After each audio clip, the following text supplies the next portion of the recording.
जी, आज के लेक्चर का आगाज़ करते हैं। आज के लेक्चर में हमने एमसीक्यूज़ कंक्लूड करने अपने चैप्टर 5 के। ठीक है, काफ़ी ज़्यादा एमसीक्यूज़ थे, हमने 100 कर लिए। अब इसके बाद 18 एमसीक्यूज़ हमारे रह गए थे जिनको आज हम डिस्कस करने जा रहे हैं। तो सबसे पहले एमसीक्यू नंबर 101 से 110 तक कोई ऐसा एमसीक्यू जो समझ में नहीं आया, पूछना चाहते हो तो पूछ लीजिए। 106, चलिए 106 डिस्कस करते हैं। कह रहा है if we consider an industry composed of many sellers of differentiated products. Differentiated products को अंडरलाइन कीजिए। क्या ये परफेक्ट कंपटीशन की बात कर रहा है? इम्परफेक्ट कंपटीशन की बात कर रहा है। ठीक है, इम्परफेक्ट, ये क्लियर हो गया, इम्परफेक्ट कंपटीशन की बात कर रहा है। और फिर कह रहा है and if entry into this industry is free, और एंट्री भी फ्री है। बताइए इम्परफेक्ट कंपटीशन में वो कौन सा केस है जिसमें एंट्री फ्री है या तकरीबन फ्री है? वो कौन सा है? Monopolistic competition. मोनोपोली में तो हैर मैनी सेलर्स होते ही नहीं है। ओलिगोपोली में सेलर्स होते हैं 2 से ज्यादा, लेकिन उसमें भी रिस्ट्रिक्शंस हैं। ठीक है, बैरियर्स टू एंट्री है। तो मोनोपोलिस्टिक कंपटीशन ऐसा टाइप ऑफ इंडस्ट्री है जिसमें डिफरेंशिएटेड प्रोडक्ट्स होते हैं और एंट्री फ्री होती है। ये इससे एग्री करते हैं, यानी उसने मैं क्लियरली नाम नहीं बताया, लेकिन कैरेक्टरिस्टिक्स जो बताई वो सिर्फ मोनोपोलिस्टिक कंपटीशन पे पूरा उतरती हैं। Next, we should expect the long run equilibrium position of the typical firm in this industry to have which of the following properties? वो कहता है जो लॉन्ग रन इक्विलिब्रियम होगा उसमें क्या होगा? पहला, एवरेज। अच्छा, आप मुझे बताइए आगे चलने से पहले, इससे तो एग्री करते हैं ये परफेक्ट कंपटीशन की बात नहीं कर रहा, मोनोपोली की भी बात नहीं कर रहा, ओलिगोपोली की भी बात नहीं कर रहा। किसकी बात कर रहा है? Monopolistic competition. इसी में डिफरेंस, दोनों कंडीशन इसी में पूरी हो रही होती हैं कि एंट्री भी फ्री है और प्रोडक्ट डिफरेंशिएटेड है। परफेक्ट कंपटीशन होता है तो प्रोडक्ट होमोजेनस होती है। इसमें लॉन्ग रन इक्विलिब्रियम बताइए क्या होता है? Normal profit, super normal profit, सब नॉर्मल? Normal profit. पक्की बात है नॉर्मल प्रॉफिट है। अच्छा बताइए, फर्म एफिशिएंट होती है कि निस्बतन इनएफिशिएंट होती है? क्या मोनोपोलिस्टिक कंपटीशन की फर्म क्या मिनिमम एवरेज कॉस्ट पे इसका इक्विलिब्रियम होता है कि मिनिमम एवरेज कॉस्ट से ज्यादा? मिनिमम पे सिर्फ एक फर्म का इक्विलिब्रियम होता है, वो है परफेक्ट कंपटीशन वाली फर्म। उसका मिनिमम एवरेज कॉस्ट पे इक्विलिब्रियम होता है। आपने डायग्राम ड्रा की है? जरा देखिए, अभी खुद से मोनोपोलिस्टिक कंपटीशन की डायग्राम ड्रा करके देख लें। उसका इक्विलिब्रियम मिनिमम एवरेज कॉस्ट में नहीं आएगा। करके देखें, अभी करके देखें, अभी करके देखें। परफेक्ट, एक तरफ परफेक्ट कंपटीशन का लॉन्ग रन इक्विलिब्रियम ड्रा करें, दूसरी तरफ मोनोपोलिस्टिक कंपटीशन का लॉन्ग रन इक्विलिब्रियम ड्रा करें। है दोनों में नॉर्मल प्रॉफिट, लेकिन आपको खुद पता चल जाएगा कि कौन सी फर्म एफिशिएंट है, कौन सी एफिशिएंट नहीं। एफिशिएंट फर्म वो होगी जो मिनिमम एवरेज कॉस्ट पे ऑपरेट कर रही होगी, इनएफिशिएंट वो होगी जो मिनिमम एवरेज कॉस्ट पे ऑपरेट नहीं कर रही। जरा ड्रा करके मुझे बताइए, परफेक्ट कंपटीशन वाली फर्म का इक्विलिब्रियम क्या मिनिमम एवरेज कॉस्ट पे है? और मोनोपोलिस्टिक कंपटीशन वाली फर्म का इक्विलिब्रियम क्या मिनिमम एवरेज कॉस्ट पे है? मोनोपोलिस्टिक कंपटीशन वाली फर्म का इक्विलिब्रियम मिनिमम एवरेज कॉस्ट पे नहीं होता, मिनिमम एवरेज कॉस्ट पे नहीं होता। चेक कर लें भाई, अगर 3-4 स्टूडेंट ने भी डायग्राम बना ली तो वो कंफर्म कर लें, क्या इक्विलिब्रियम मिनिमम एवरेज कॉस्ट पे आ रहा है? वो नहीं आता। अब बताइए, क्या पहली option average cost would be at its minimum possible level, क्या एवरेज कॉस्ट मिनिमम पे होगी? ये ऑप्शन गलत हो गई। एवरेज कॉस्ट मिनिमम पे नहीं होगी, मिनिमम पे तो सिर्फ परफेक्ट कंपटीशन की होती है। दूसरा, average cost would be above its minimum level. हाँ, ये ठीक है रे, एवरेज कॉस्ट मिनिमम लेवल से अबव होगी। सिर्फ परफेक्ट कंपटीशन की एवरेज कॉस्ट मिनिमम पे होती है। अबव होगी। अब ये बी सी और डी तीनों ही ठीक है। अगली कंडीशन देखते हैं, P would be above that average cost, price average cost से ज्यादा होगी। क्या सही कह रहा है? प्राइस अगर एवरेज कास्ट से ज्यादा हो तो वो तो सुपर नॉर्मल प्रॉफिट आ जाए। क्या मोनोपोलिस्टिक कंपटीशन का long run super normal profit देता है? नहीं, ये ऑप्शन भी गलत हो गई। Price P would be equal to that average cost, price average cost के इक्वल होगी। हाँ ये ठीक है कि एवरेज कॉस्ट मिनिमम पे नहीं होगी, लेकिन प्राइस एवरेज कॉस्ट से, भाई प्राइस एवरेज कॉस्ट से इक्वल होगी तभी तो नॉर्मल प्रॉफिट होगा।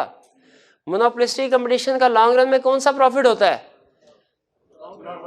लॉन्ग रन में कौन सा प्रॉफिट होता है? नॉर्मल।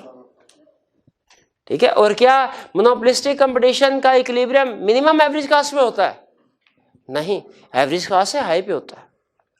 सी ऑप्शन, डी से देख लेते हैं क्यों गलत है। AC would be above its minimum level, ये सही कह रहा है, but P would be equal to that minimum. नहीं नहीं नहीं नहीं, P इक्वल टू मिनिमम नहीं होगा, बल्कि इक्वल टू एवरेज कॉस्ट होगा, और एवरेज कॉस्ट मिनिमम से ज्यादा है। क्लियर हुआ कि नहीं? इस MCQ, ये अच्छा MCQ, किसके साथ निशान मार्क कीजिए, ये बहुत अच्छा MCQ बनाया उसने। इसमें उसने एक तो हमें इम्परफेक्ट कंपटीशन का कंसेप्ट टेस्ट किया, मोनोपोलिस्टिक कंपटीशन का, और दूसरा मोनोपोलिस्टिक कंपटीशन का लॉन्ग रन इक्विलिब्रियम। अगर हमें पता है मोनोपोलिस्टिक कंपटीशन की कैरेक्टरिस्टिक्स तो हमने पहचान लिया ये तो मोनोपोलिस्टिक कंपटीशन की बात कर रहा है, जब डिफरेंशिएटेड प्रोडक्ट्स और फ्री एंट्री कह रहा है। और जब वो कह रहा है कि जी नॉट एट मिनिमम लेवल, तो हमें पता चल गया इम्परफेक्ट कंपटीशन कभी भी मिनिमम एवरेज कॉस्ट पे नहीं होती। और जब उसने कहा average cost is equal to P, तो हमें पता चल गया कि ये तो उसी बात लॉन्ग रन की बात कर रहा है। लॉन्ग रन मोनोपोलिस्टिक कंपटीशन के लॉन्ग रन में नॉर्मल प्रॉफिट ही होता है, यानी price is equal to average cost. भाई कुछ समझ आया आपको? ये बहुत अच्छा उसने क्वेश्चन बनाया है जी। और कोई question? 103, at a profit maximising point profits are always positive. Profit maximise, देखें अगर एक प्रॉफिट मैक्सिमम पॉइंट कौन सा होता है इकोनॉमिक्स में? प्रॉफिट मैक्सिमाइजिंग पॉइंट किसको कहते हैं? जब मार्जिनल कॉस्ट मार्जिनल रेवेन्यू के इक्वल हो, MC is equal to MR, यही इक्विलिब्रियम होता है ना, यही प्रॉफिट मैक्सिमाइजेशन पॉइंट होता है। क्या इस इक्विलिब्रियम पॉइंट पे लाजमी है कि प्रॉफिट आएगा या लॉस भी हो सकता है?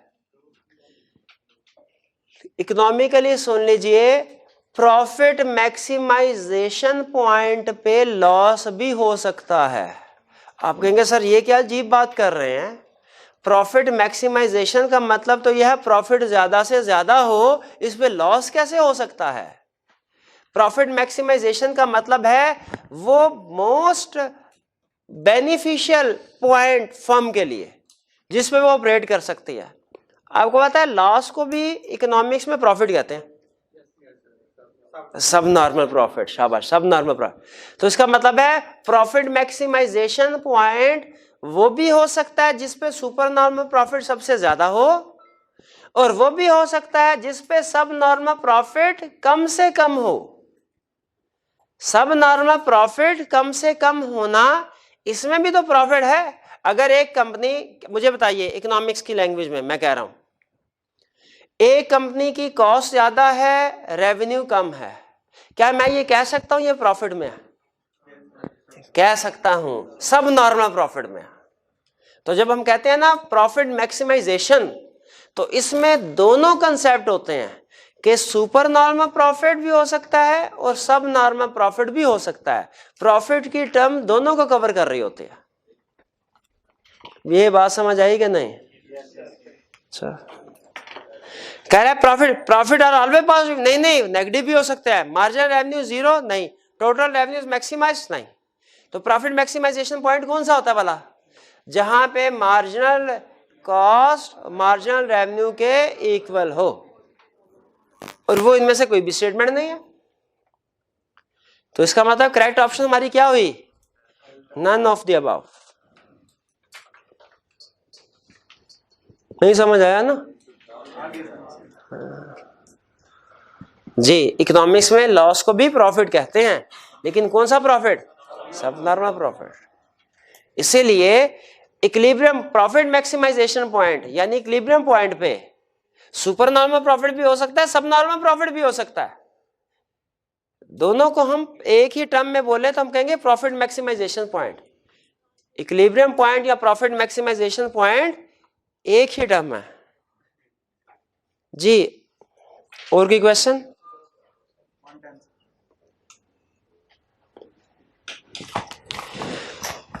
वन टेन कह रहा है which of the following describes relationship between price elasticity of demand and marginal revenue. Marginal revenue हमने जो रिलेशनशिप पढ़ा हुआ है वो किस में पढ़ा हुआ है? क्या हमने इलास्टिसिटी ऑफ डिमांड में कोई रिलेशनशिप पढ़ा हुआ है? किसका किसके साथ? पेरिशेबल गुड का? नहीं नहीं भैया, ये अभी ऑप्शन पढ़ते हैं। कह रहे हैं marginal revenue is positive when demand is elastic. अगर डिमांड इलास्टिक है, डिमांड इलास्टिक है तो मुझे बताइए प्राइस बढ़ाने से टोटल रेवेन्यू क्या होगा जी? जब इनइलास्टिक हो, डिमांड इनइलास्टिक है, अगर हम प्राइस को बढ़ाएंगे टोटल रेवेन्यू क्या होगा? बढ़ जाएगा। ठीक है, वो कह रहा है अब इसका मतलब ये हुआ कि अगर डिमांड इलास्टिक है पहले वाले केस में तो मार्जिनल रेवेन्यू इज पॉजिटिव, यानी अगर डिमांड इलास्टिक है, हमने प्राइस को कम किया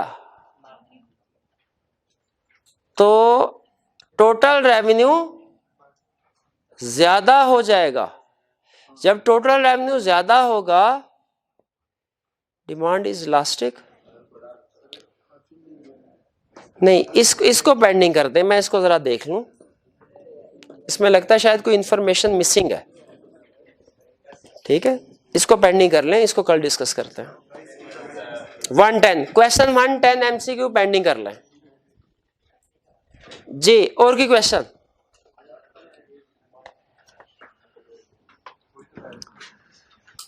और कोई क्वेश्चन? 111 से 118, 111 से 118 तक कोई क्वेश्चन?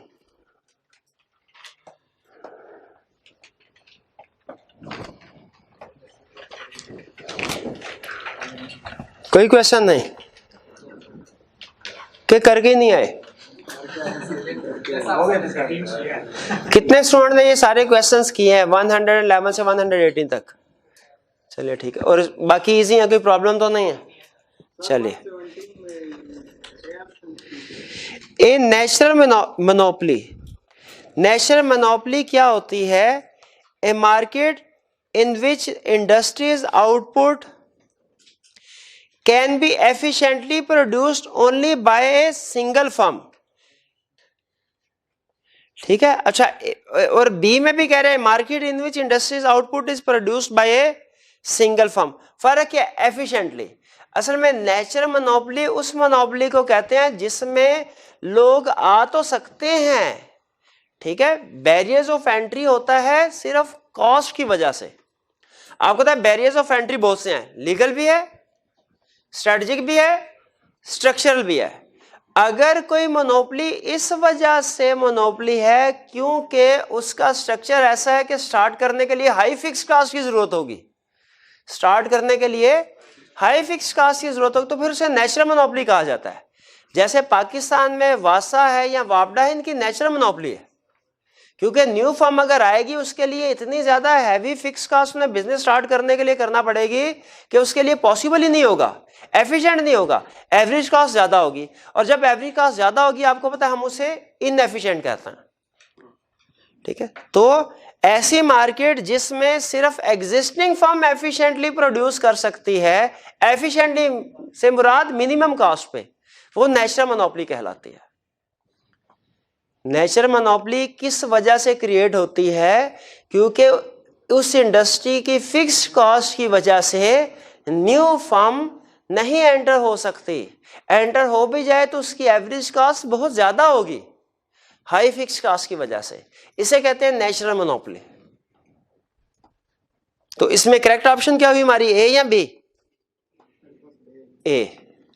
ठीक जी, और भी क्वेश्चन? चलिए इसको क्लोज करते हैं। आज हम स्टडी करने जा रहे हैं प्रोडक्शन पॉसिबिलिटी फ्रंटियर या production possibility curve.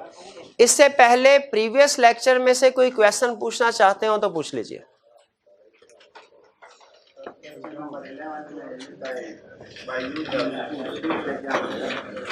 Bye use of question 11 chapter 1 में क्वेश्चन 11 के ऊपर आइए।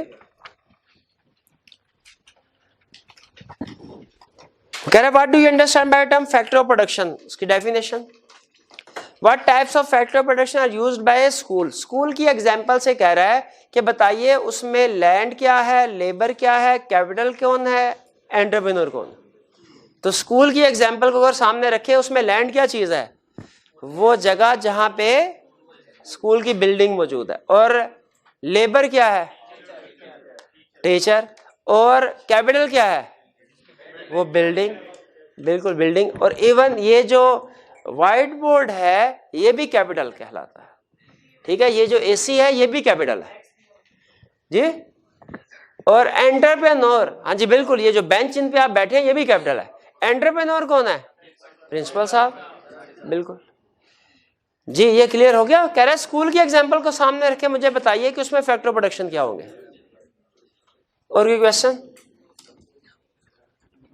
कोई क्वेश्चन नहीं। चलिए आज का टॉपिक स्टार्ट करें जी। आज हम टॉपिक स्टडी करने जा रहे हैं प्रोडक्शन पॉसिबिलिटी फ्रंटियर, या इसे प्रोडक्शन पॉसिबिलिटी कर्व भी कहते हैं। आपकी मर्जी है, चाहे इसे एब्रीविएट कर लें पीपीएफ या चाहे एब्रीविएट कर लें PPC.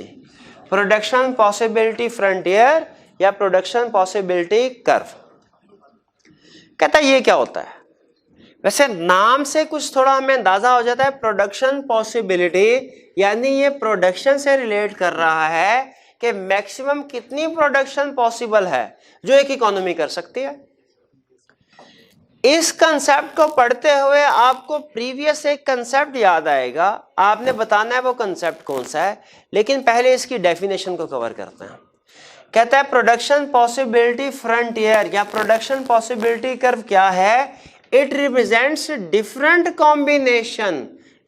Combination of two goods which an economy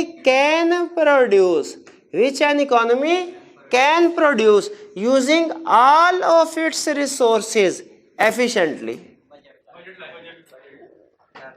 ये कॉम्बिनेशन है, it represents different combination. Production possibility frontier या कर्व में डिफरेंट कॉम्बिनेशंस होते हैं। कितनी चीजों के? टू गुड्स के।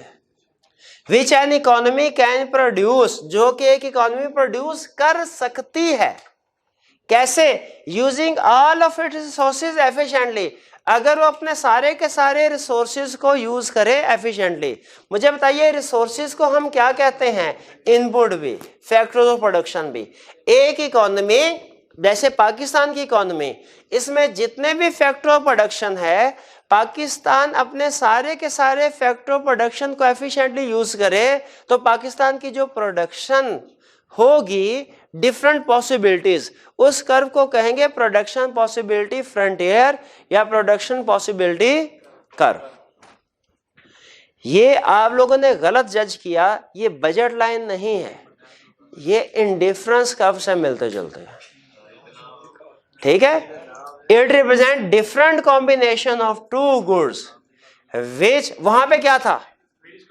Various combination. यहां पे भी वेरियस या डिफरेंट एक ही बात। उधर भी टू गुड्स था, इधर भी टू गुड्स है। विच an economy can produce using all it's resources efficiently, वहां पे क्या हमने पढ़ा था? Which give same level of satisfaction. ठीक है, वैसे अगर बजट लाइन के साथ भी मिला लें तो ठीक है, डेफिनेशन उससे भी मिलती जुलती है, लेकिन असल में, हाँ जी बिल्कुल, असल में ये इसकी जब शेप हम ड्रा करेंगे तो आपको लगेगा कि ये इंडिफरेंस कर्व के साथ इसकी कुछ सिमिलरिटी है, कुछ डिफरेंस भी है, पर बजट लाइन भी गलत नहीं है। ठीक है, बिल्कुल ठीक है, थ्योरेटिकली बिल्कुल मिलती है। ठीक है, मान लिया हमने। तो प्रोडक्शन पॉसिबिलिटी फ्रंटियर है क्या? Different combination of two goods, यानी वहां हमने ये पढ़ा था, कंज्यूम किया था कि कंज्यूमर हमारा सिर्फ दो चीजें कंज्यूम कर रहा है। यहां पे हम क्या अज्यूम कर रहे हैं कि कंट्री में सिर्फ दो चीजें प्रोड्यूस हो रही हैं। असल में ये अजम्पशन रियल नहीं है, लेकिन जो कंसेप्ट समझाना चाह रहा है वो आपको इस अजम्पशन से भी समझ आ जाएगा। कंसेप्ट क्या समझाना चाह रहा है कि हर कंट्री की, हर इकोनॉमी की एक मैक्सिमम लिमिट होती है कि वो कितनी चीजें प्रोड्यूस कर सकती है। हर इकोनॉमी, हर कंट्री की एक मैक्सिमम लिमिट होती है कि वो कितनी चीजें प्रोड्यूस कर सकती है। हमें ये अंदाजा होना चाहिए कि हम सारी चीजें प्रोड्यूस नहीं कर सकते। हमें अगर एक चीज की प्रोडक्शन ज्यादा करते हैं तो दूसरी की प्रोडक्शन कम करनी पड़ेगी। हम हर चीज की प्रोडक्शन मैक्सिमम नहीं कर सकते। कंसेप्ट ये समझाना चाह रहा है। तो सबसे पहले उसने क्या क्या, it represents different combination of two goods. इसका मतलब है चीजें कितनी होगी? दो। ठीक है, two goods which an economy can produce using all of its resources efficiently, all of its resources efficiently. अब देखिए शेड्यूल में वो हमें एग्जांपल्स के जरिए से एक्सप्लेन कर रहा है। कह रहा है पहली पॉसिबिलिटी क्या है, पॉइंट ए, कि इकोनॉमी चाहे तो दो प्रोडक्ट्स कौन सी अज्यूम किए हैं, एक मिसाइल एक वीट। कहता है या तो आप जंग के लिए चीजें इकट्ठी कर सकते हैं या आप खाने पीने के लिए चीजें इकट्ठी कर सकते हैं। मिसाइल और वीट, ये दो एग्जांपल्स हैं। पॉसिबिलिटी ए क्या है कि हम अपने सारे के सारे रिसोर्सेज, सारे के सारे फैक्टर ऑफ प्रोडक्शन वीट पे लगाएं। मिसाइल 0, तो वीट के कितने यूनिट प्रोड्यूस होंगे? 15। कहते हैं अगर फर्ज कीजिए ऑप्शन बी, हम 1 यूनिट मिसाइल का प्रोड्यूस करते हैं इकोनॉमी पाकिस्तान में, तो फिर वीट के कितने यूनिट होंगे? 14। ये नेक्स्ट कॉम्बिनेशन है। इसके बाद नेक्स्ट कॉम्बिनेशन सी, कि मिसाइल के यूनिट कितने हो गए? 2, और वीट के यूनिट्स कितने? 12। फिर इसी तरह मिसाइल के अगर 3 यूनिट करें तो जाहिर है हमारे पास जो रिसोर्सेज हैं वो सारे तो लिमिटेड है, जितने भी हमारे रिसोर्सेज है लिमिटेड है। अगर हम उन रिसोर्सेज को एक साइड पे लगा रहे हैं चीजें प्रोड्यूस करने के लिए, तो डेफिनेटली दूसरी साइड के रिसोर्सेज कम हो रहे हैं।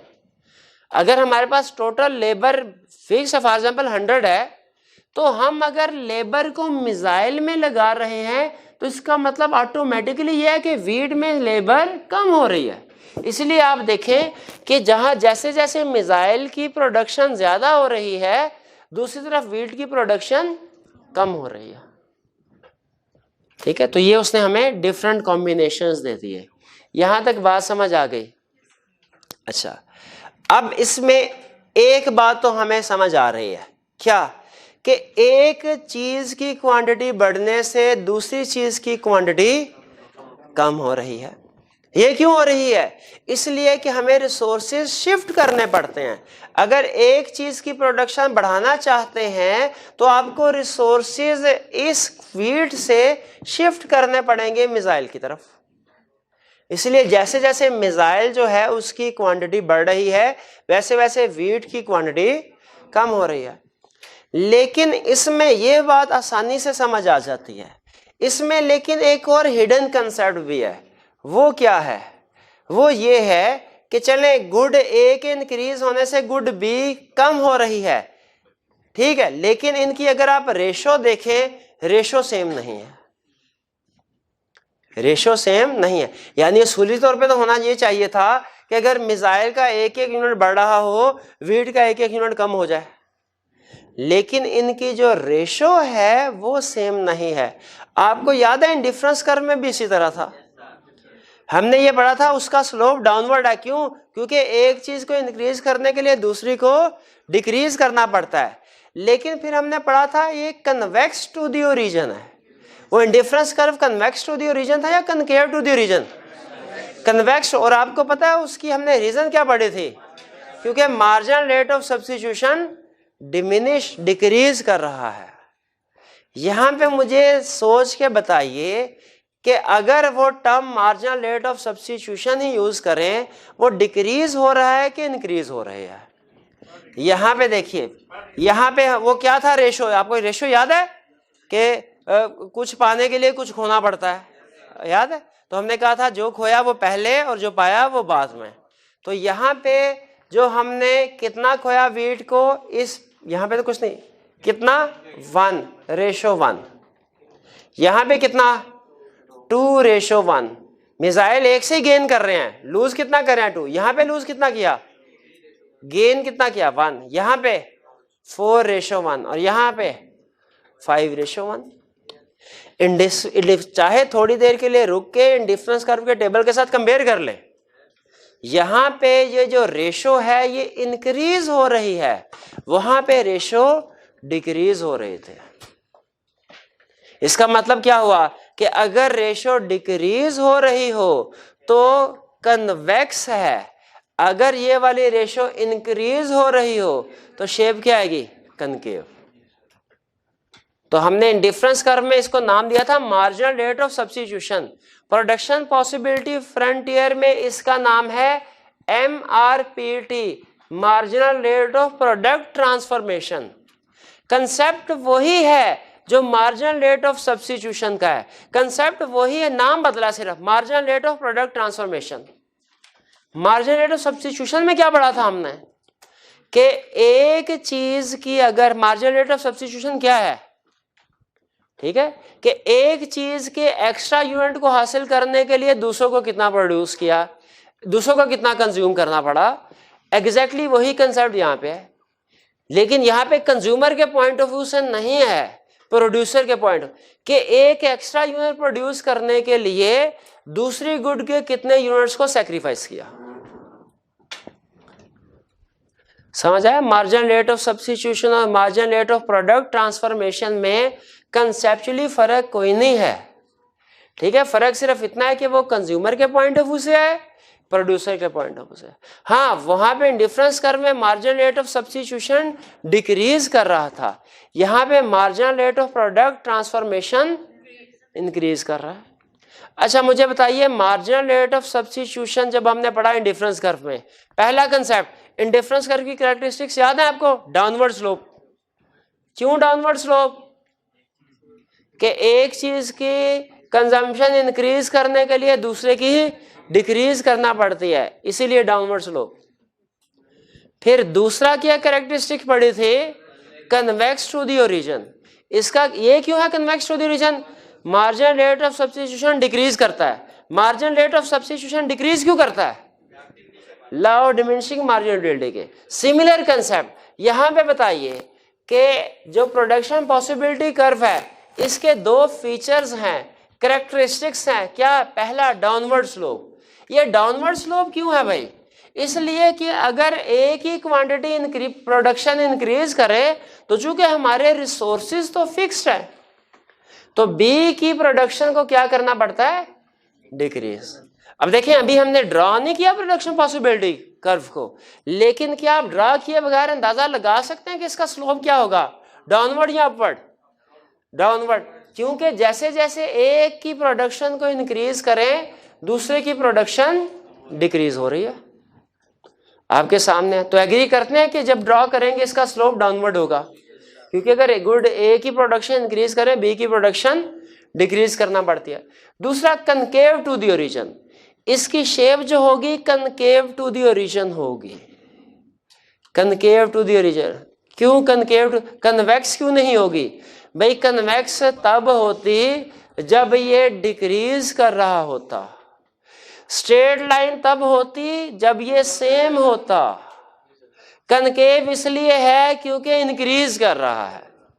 फिर से बताइए, मार्जिनल रेट जो प्रोडक्शन पॉसिबिलिटी कर्व है, इसकी शेप क्या है? कन्वेक्स, स्ट्रेट या कनकेव?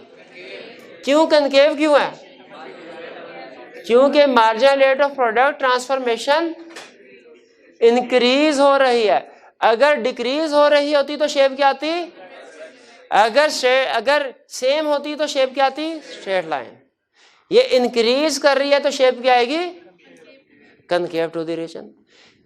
यहां पे थोड़ी देर रुकते हैं। कंसेप्ट कुछ तो हमें समझ आया, लेकिन अभी कंप्लीट पिक्चर क्लियर नहीं हो रही। हम पहले डायग्राम ड्रा करते हैं इसकी, फिर देखते हैं कि क्या ये जो बातें हम सीख रहे हैं क्या वाकई ही डायग्राम इसी तरह बनेगी। एक्स एक्सिस पे अब देखें, जब हमने इंडिफरेंस कर्व ड्रा किया था तो एक्स एक्सिस पे क्या था? गुड ए। वाई एक्सिस पे क्या था? Good B. दोनों साइड पे गुड्स थे, कहीं प्राइस या कॉस्ट वगैरह तो नहीं थे। तो यहां पे भी हमारे एक्स एक्सिस पे गुड है यानी मिसाइल, और वाई एक्सिस पे गुड बी यानी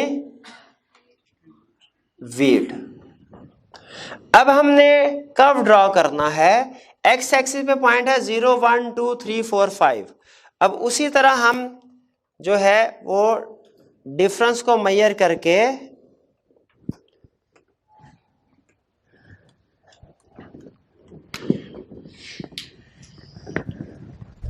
पॉइंट्स ड्रॉ करते हैं 1 2 3 4 5 के जरिए से। ये हमारा 0, यहां आ गया 1 2 3 4 5। चलिए ये ले 5 1 2 3 4 5। अच्छा, तो यहां पे अच्छा मुझे बताइए, मैंने यहां पे नंबरिंग कहां तक करनी है? 15 तक। तो मैं पहले देख लूं डिस्टेंस कितना होना चाहिए। 4। चलिए मैं ऐसा करता हूं कि नहीं 3 का 4 का रख लेते हैं। 3 का बहुत ज्यादा हो जाएगा, वरना वो भी हो सकता है 3 का भी, लेकिन वो थोड़ा 3 ऊपर लेके जाना पड़ेगा। ले जाए, चले ये ले। अब ये आ गया हमारा पहला पॉइंट। 3 6 9 12 15। चलिए 3 6 9 12 15। अब देखिए यहां का डिस्टेंस इक्वल इसके साथ होना जरूरी नहीं, इनका आपस में डिस्टेंस इक्वल होना चाहिए 1 2 3 4 5। इनका भी आपस 3 6 9, लेकिन एक्स एक्सिस वाई एक्सिस का इक्वल होना जरूरी नहीं है। अब मुझे बताइए, जब ए ऑप्शन ए क्या है? Missile 0 wheat 15। मिसाइल 0 वीट कितना है? 15। ये हमारी कौन सी ऑप्शन है? ऑप्शन बी पे क्या है? Missile 1 wheat 14। मिसाइल 1 और वीट क्या? 14 तकरीबन यहां पे आएगा। बी पॉइंट क्लियर है। सी मिसाइल 2 वीट 12। मिसाइल 2 वीट 12, ये सी पॉइंट। भाईजान इधर, मेरे भाई इधर, मैं आपको इधर समझा रहा हूं कुछ। ए बी और सी 3 पॉइंट क्लियर। इसके बाद डी, मिसाइल के यूनिट कितने? वीट के 9। Missile 3 wheat 9। ये ले भाई पहली बस करवा दी है। ये आ गया हमारा डी। ई क्या है? मिसाइल के 4 वीट के 5। मिसाइल के 4 वीट के 5, ये तकरीबन ये ई। और एफ क्या है? मिसाइल के 5 वीट के 0, ये हमारा एफ। जी देखिए पॉइंट्स में कोई प्रॉब्लम? अब क्या करना है हमने? इन पॉइंट्स को मिला देना है। क्या ये स्ट्रेट लाइन होगी? और देखें मैं अब मुझे खुद बताइए, अब खुद बताइए, क्या ये स्ट्रेट लाइन है? क्या ये कन्वेक्स टू द ओरिजिन है? क्या ये कनकेव टू द ओरिजिन है? बिल्कुल कनकेव टू द ओरिजिन है। और इस कर्व का नाम क्या है? Possibility frontier. ठीक है। अच्छा, वो कह रहे हैं कि ये प्रोडक्शन, फिर जरा डेफिनेशन की तरफ आते हैं। कहता है प्रोडक्शन पॉसिबिलिटी कर्व क्या है? It represent different combination of two. देखिए डिफरेंट कॉम्बिनेशन आ रहे हैं आपके सामने, ए भी है, बी भी है, सी भी है, डी भी है, ई भी है, एफ भी है। डिफरेंट कॉम्बिनेशन है जो कि इकोनॉमी प्रोड्यूस कर सकती है। कैसे? Using all it's resources efficiently, अपने सारे रिसोर्सेज को यूज करते हुए। पाकिस्तान की इकोनॉमी, अब मुझे बताइए पाकिस्तान की इकोनॉमी क्या पॉइंट डी अचीव कर सकती है? सी कर सकती है?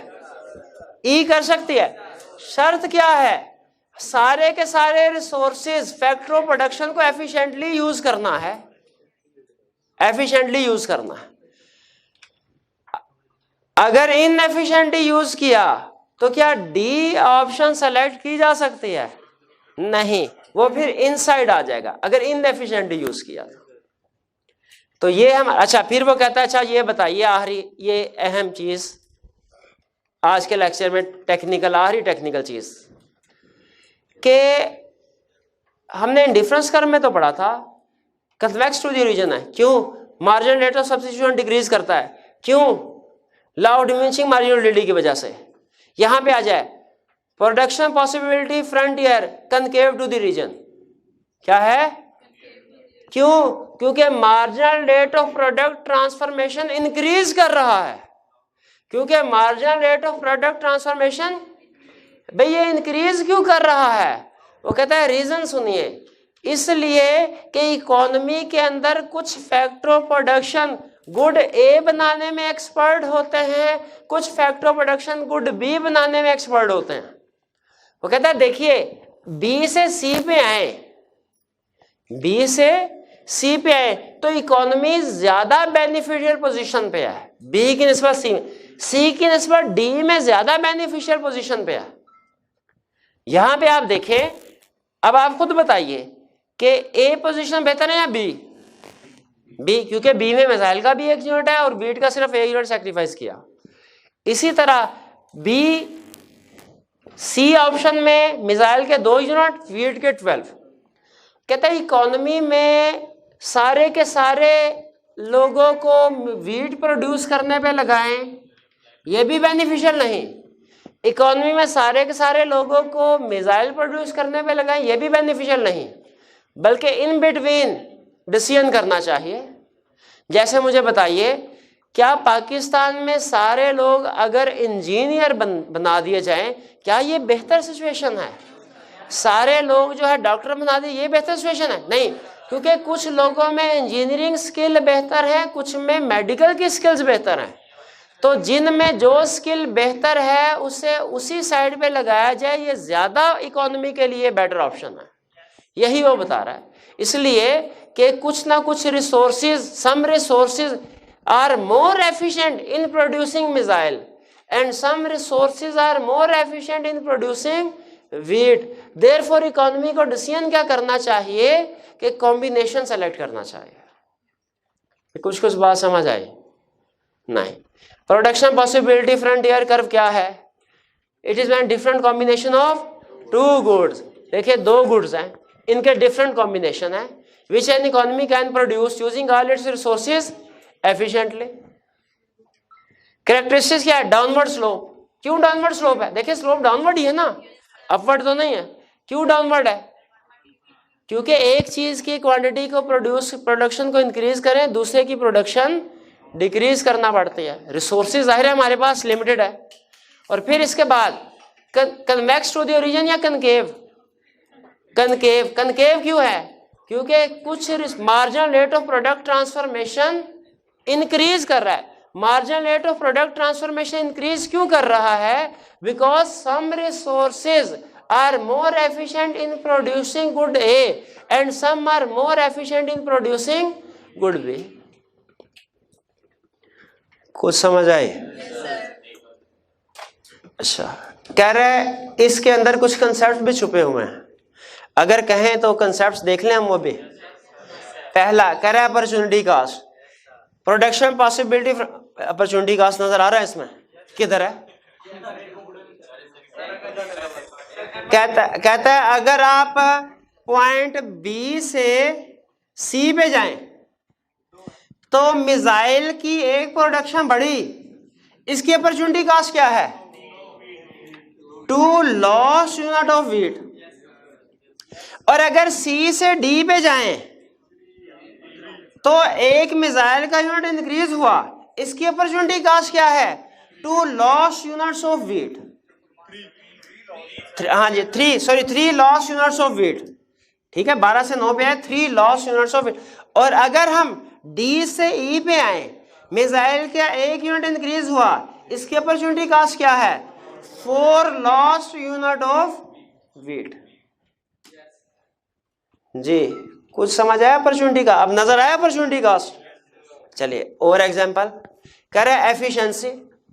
एफिशिएंसी का कंसेप्ट भी यहां नजर आ रहा है भाई। वो कैसे? इकोनॉमी सी पे ऑपरेट कर सकती है, डी पे ऑपरेट कर सकती है, शर्त क्या है? सारे रिसोर्सेज को एफिशिएंटली यूज करें। अगर पाकिस्तान की इकोनॉमी आपको पता चलता है ये जे पॉइंट पे है, अगर इनएफिशिएंट एफिशिएंट होती तो यहां पे ना होते, इनएफिशिएंट। आखिरी कंसेप्ट हाँ यहां पे। जी बताइए ओ पॉइंट इम्पॉसिबल। क्यों? सोर्स। लेकिन कहता है गैस कीजिए एक सिचुएशन में पॉसिबल है ओ पॉइंट अचीव करना। क्या क्या सवाल दोबारा रिपीट करके दोहरा रहा हूं, मुकर्रर। वो कहता है कि ओ पॉइंट अचीव नहीं हो सकता विद गिवन रिसोर्सेज, लेकिन एक सिचुएशन में ओ पॉइंट अचीवेबल है। क्या? रिसोर्सेज बढ़ा लिए जाए। और हमारे रिसोर्सेज क्या होते हैं भला? Factors of production. कह रहा है अगर आप फैक्टर ऑफ प्रोडक्शन को बढ़ा लें, यानी फैक्टर ऑफ प्रोडक्शन थे 4, लैंड, लेबर, कैपिटल, एंटरप्रेन्योर। कह रहा है लैंड को बढ़ा दें, इंक्रीज इन लैंड हो जाए, लेबर की क्वांटिटी और क्वालिटी इंक्रीज हो जाए, कैपिटल में इंक्रीज हो जाए, एंटरप्रेन्योरशिप टेक्नोलॉजी में, लोगों की स्किल्स में इंक्रीज हो जाए। तो इन शॉर्ट एक लफ्ज में अगर बात खत्म करें, फैक्टर्स ऑफ प्रोडक्शन हमारे इंक्रीज हो जाएं, तो बताइए क्या प्रोडक्शन पॉसिबिलिटी फ्रंटियर इधर ही रहेगा? नहीं, वो तो बल्कि इधर पहुंच जाएगा। ठीक है। ये जो चेंज आया है, शिफ्ट आया है, ये जो शिफ्ट आया है राइट वर्ड किस वजह से आया? Increase in factors of production या इंक्रीज इन रिसोर्सेस। जी बताइए ग्रोथ का भी कंसेप्ट आ गया। अब ये इकोनॉमी ने ग्रो किया, इकोनॉमी ने ग्रो किया, ये ग्रोथ इन इकोनॉमी को शो करवा रहे हैं हम। जी PPF 1 कर लेते हैं उसको। कुछ को समझ आया? क्विक रिवीजन करते हैं 5 मिनट में। सबसे पहले मुझे बताइए प्रोडक्शन पॉसिबिलिटी फ्रंटियर क्या है? कॉम्बिनेशन, डिफरेंट कॉम्बिनेशन ऑफ कितने goods? 2 good which an economy can produce using all resources efficiently. Inefficiently हुए तो इनसाइड आ जाएंगे, एफिशिएंटली। फिर कहता है बताओ शेड्यूल, क्या शेड्यूल याद हो गया हमें? क्या है? 2 प्रोडक्ट हैं, एक गुड ए एक बी, मिसाइल व्हीट 0 1 2 3 4 5, और इस साइड पे 15 14 12 9 5 0। फिर बताइए प्रोडक्शन पॉसिबिलिटी फ्रंटियर का टेबल क्या है? 0 1 2 3 4 5, दूसरी तरफ 15 14 12 9 5 0। डायग्राम बना लेंगे? मुझे कोई नहीं उम्मीद, पक्की बात है बना लेंगे डायग्राम। अच्छा चलिए अब बताइए डायग्राम बना ली हमने, इसकी कैरेक्टरिस्टिक क्या है? प्रोडक्शन पॉसिबिलिटी फ्रंटियर की कैरेक्टरिस्टिक्स क्या है? डाउनवर्ड स्लोप है, और क्या है? Concave to the origin. आई कैप ने पूछा एक्सप्लेन करो डाउनवर्ड स्लोप क्यों है। हम कहेंगे इसलिए कि अगर एक यूनिट की क्वांटिटी को ज्यादा प्रोड्यूस करना चाहते हैं तो दूसरी यूनिट की प्रोडक्शन कम करें। रिसोर्सेज तो उतने ही है ना, इधर से हटाएंगे तो दूसरी तरफ लगाएंगे ना रिसोर्सेज। और फिर कनकेव टू द ओरिजिन क्यों है? Because marginal rate of product transformation increases. और आगे कहेगा अच्छा ये क्यों increases? Because some of the resources are more efficient in producing good A and some are more efficient in producing good B. फिर जरा मेरे साथ बोलिए कि production possibility frontier concave to the origin क्यों है? Because marginal rate of product transformation क्यों? Because some of the resources are more efficient in producing good A and some are more efficient in producing good B। तो अगर सारे resources equally efficient हो तो ये line straight आ जाए, budget line बन जाए। शाबाश। आगे चलते हैं। कैरेक्टरिस्टिक क्लियर हो गई। क्या अदर कंसेप्ट्स कोई नजर आ रहे हैं आपको? इसमें अपॉर्चुनिटी कंसेप्ट नजर आ रहा है? कैसे भाई? सी से डी पे आएंगे तो हमने मिसाइल का एक यूनिट बढ़ाया, लेकिन वीट के 12 से 9 3 यूनिट सेक्रीफाइस किए। यही तो अपॉर्चुनिटी कॉस्ट है। एक गाय के लिए 3 बकरे कुर्बान किए। शाबाश। ये मिसाइल है भाई, ये गाय नहीं है। हाँ जी, चलें बहरहाल ठीक है, कंसेप्ट ठीक है। एफिशिएंसी नजर आ रही है आपको? कहा इन सारे पॉइंट्स पे एफिशिएंसी है।